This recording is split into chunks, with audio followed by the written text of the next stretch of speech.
of life's greatest moments, which cherish the words, shall unite Vincent and Jennifer in marriage. Before anything else, I hereby ask if anyone dares object this holy union between the couple. Speak now, or forever hold your peace.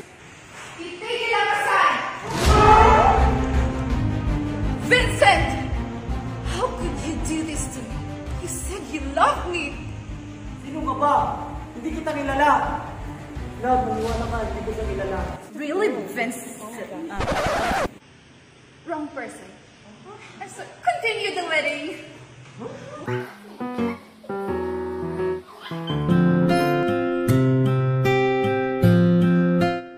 Vincent and Jennifer, by the power vested in me, I pronounce you husband and wife.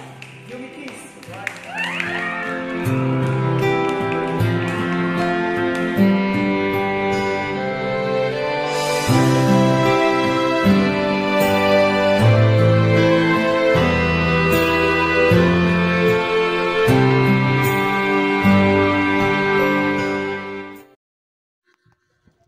In a world where gender stereotypes often shape parental expectations, one family challenges norms and embraces the true essence of parental love.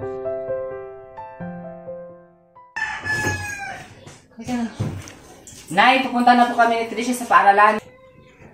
Kumain muna kayo bago kayo pumasok sa paaralan. Sige po, Nay.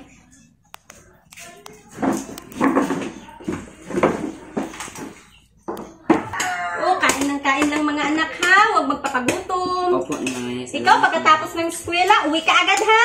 Opo, Nay. Tapos ikaw, yung pawis mo, huwag mong patuyuan anak.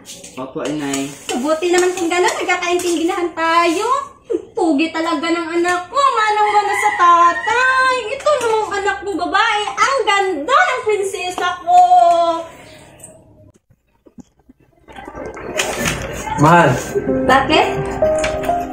meron ka bang napapansin sa anak mo lalaki? Bakit? Ano bang meron? May kakaiba sa kanya, kinikilos ah. Ano? Parang napapansin ko, hindi ako sure kung bakla ba siya o lalaki. Ano bang pinagsasabi mo, mahal? Lalaki kaya anak natin. Mana kaya siya sa'yo. Ay, nako, iwan ko ba?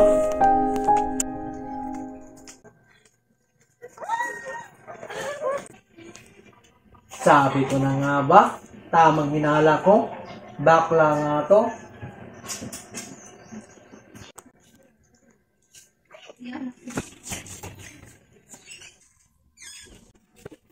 Ano ibig sabihin nito?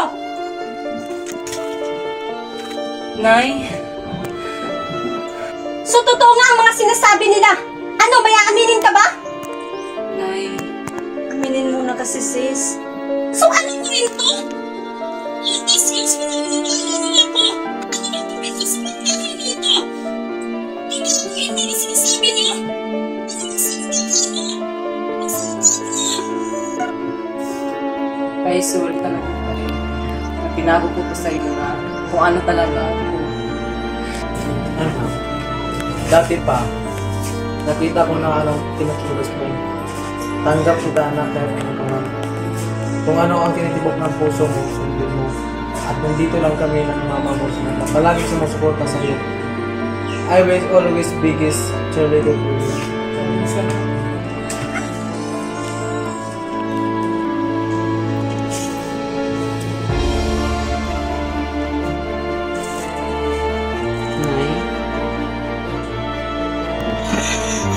Nay. Patawad, Nay, na hindi ko talaga nasabi sa iyong katotohanan ko ano talaga ako, Nay.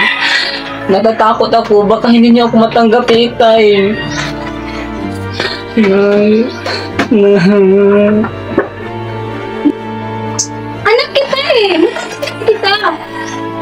Talagang nabigla lang talaga ako sa nakita ko. Alam mo anak, mahal na mahal kita. Kahit sino ka pa, tanggap na tanggap kita. Magbago man yung pananamit mo, yung mukha mo. Anak kita eh. Dapat tandaan mo kung ano lagi yung mga payo ko. Naintindihan mo ba? Opo, Inay. Tama na to. Salamat, Inay. In this family, parental love is not defined by gender. It is a powerful force that nurtures, supports, and empowers a child to be their authentic selves. Because in the end, parental love is all about acceptance, understanding, and unconditional support, no matter what gender it is. The love that knows no bounds and transcends all expectations.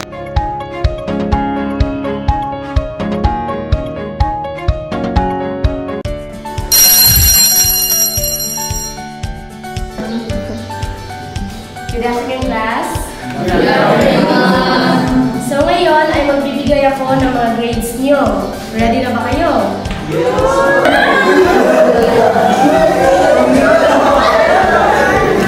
Okay, quiet class. Papasa kaya o what do you think? Ready na? Ngayon, iisa-isahin kong tatawagin ang inyong mga pangalan at lalapit kayo sa ating mesa upang kunin ang inyong mga grades. Okay?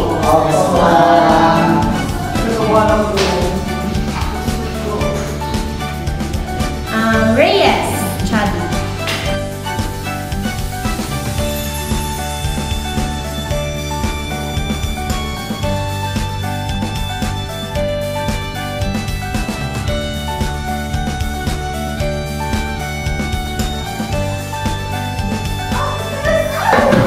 Ganya.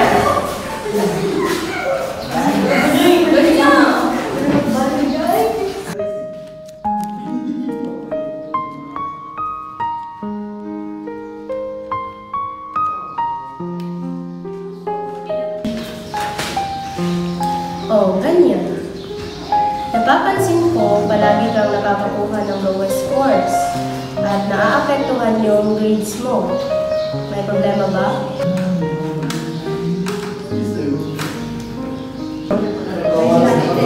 Quiet class! Quiet. Okay, ganyan. You can meet me at the office after class at pag-usapan natin baka may maitulong. Okay? Ganyan.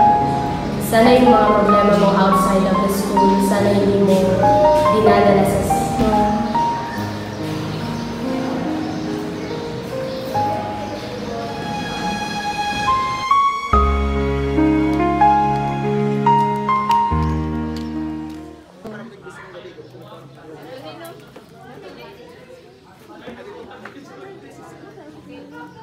Day, sabi lang sa'yo.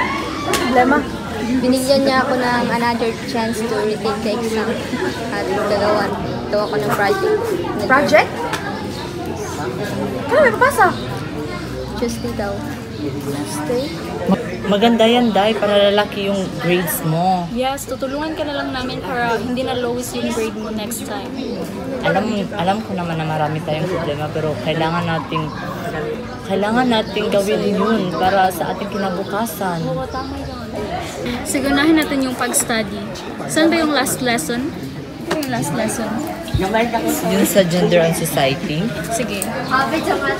Tulungan ka namin mag-study.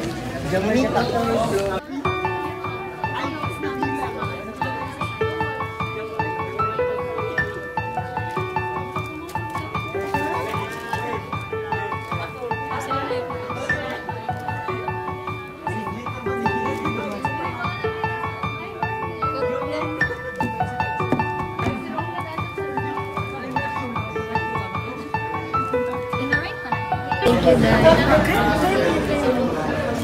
Ano ka ba?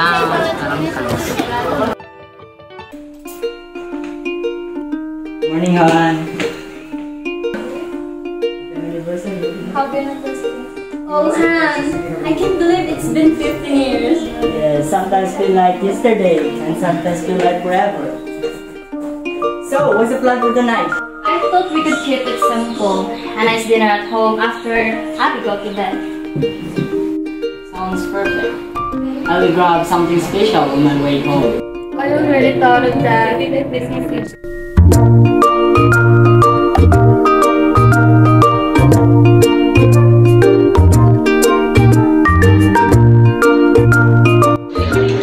Oh, it's already time, Han. I'm going to be late. Bye! Bye!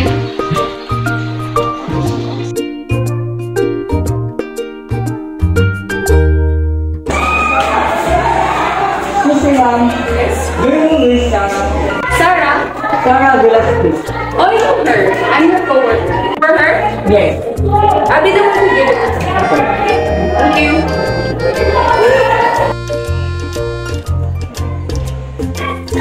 Hey, Sarah. This just arrived for you. Really? Okay. Thank you.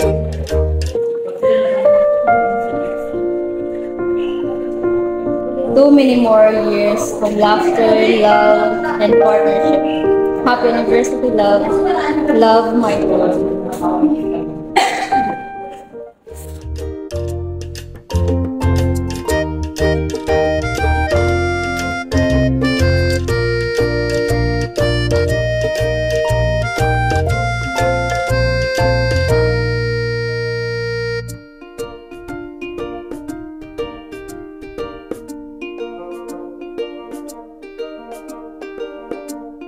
Abby! Time to get ready for bed! Do I have to? Yes, you do. Mom and I need some time alone tonight. Let's go na, Abby. Let's take rest na. Let's go to your room and then sleep, yes.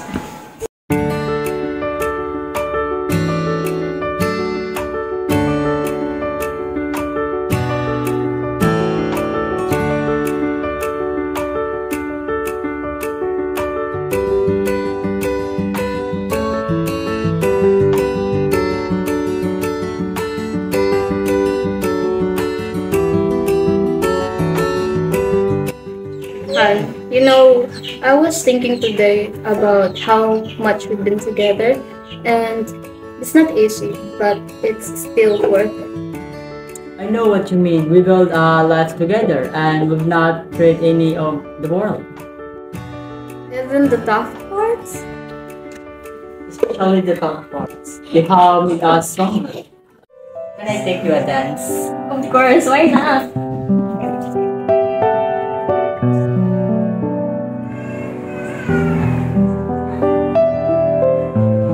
Do you remember our first anniversary? Of course, how could I forget? We burned the dinner and ended up eating with time on the floor. And now look at us, we've come a long way. We really have. And I don't want to do this with anyone else. Me neither. There are many more years, Sarah. Many more, Michael.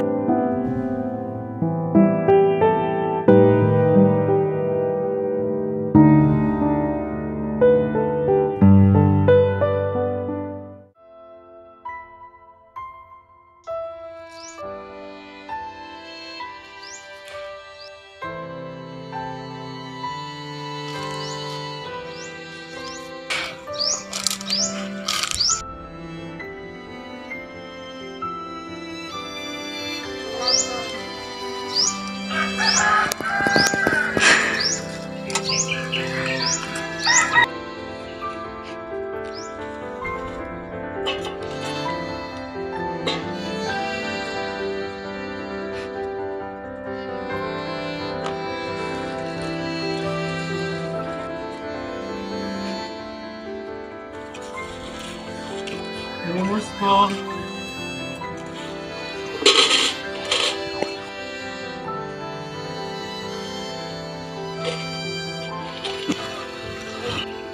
Malimos po. Ano ba yan? Magtrabaho ka kasi?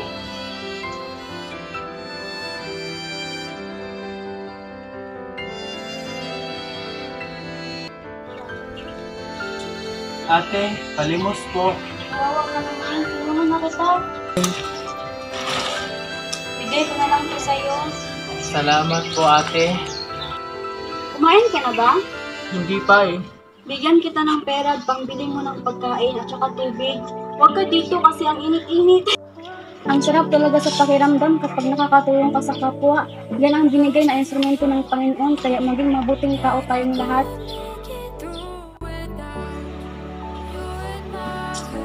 Ang saya pala sa puso kapag nakakatulong sa kapwa, ang pagmamahal ay walang hinihintay na kapalit. You just hurt me. Philosia, ito ay ang kanya-kanyang pagiging masaya sa sarili.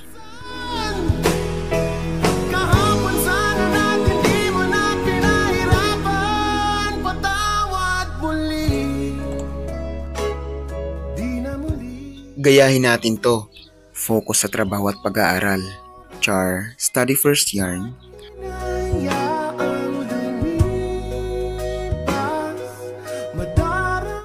Kagaya nito, tamang inom at kain lang.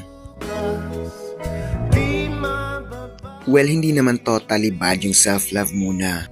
Just like me.